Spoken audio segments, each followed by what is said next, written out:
আজি উপস্থিত আছোঁ বেটিংচা বাগিচাৰ ৰাজগাঁৱৰ নামঘৰত আৰু আজি জন্মাষ্টমী উপলক্ষে ইয়াত সুন্দৰকৈ আয়োজন কৰিছে। অসমবাসীলৈ জন্মাষ্টমী উপলক্ষে শুভেচ্ছা আৰু শুভকামনা জ্ঞাপন কৰিছোঁ। আজি ইয়াৰ নামঘৰৰ ভিতৰ ভাগ আৰু বাহিৰৰ চৌহদ গোটেই পৰিৱেশ সুন্দৰকৈ সজাই পৰাই তোলা হৈছে। চাৰিওফালে বন্তিৰে উজ্বলাই তোলা হৈছে। আজি সুন্দৰ পৰিৱেশটো আপোনালোকক দেখাবলৈ চেষ্টা কৰিম। লগতে অসমত আজি উদযাপন কৰা হৈছে। আমি ইয়াৰ পৰাই কামনা কৰোঁ সমূহ অসমবাসী ৰাইজে তথা সমূহ ভাৰতবৰ্ষ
নমস্কাৰ।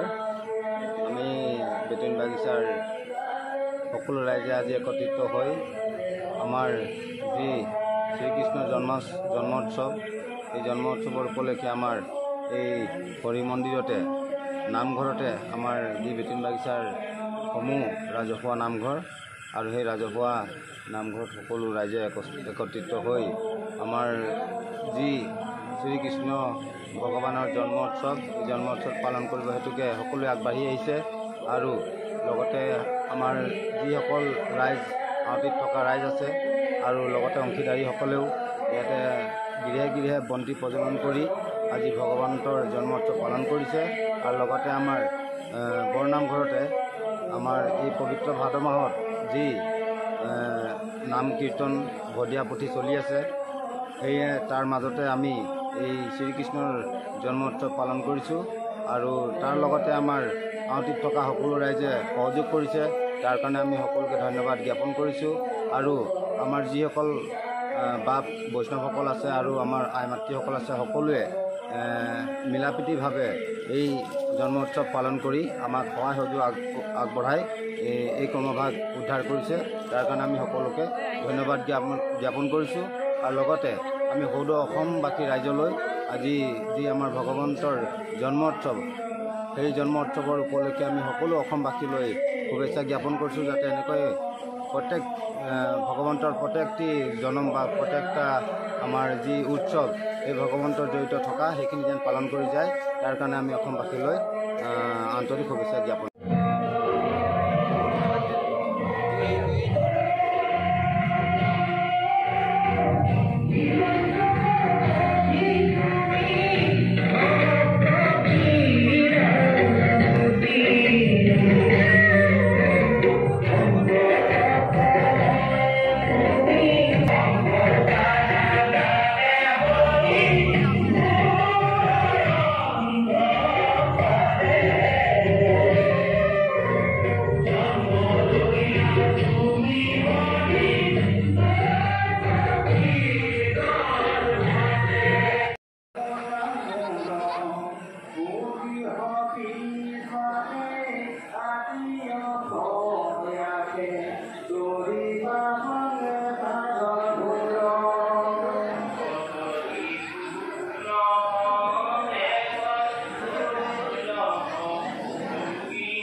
জয় হিন্দ।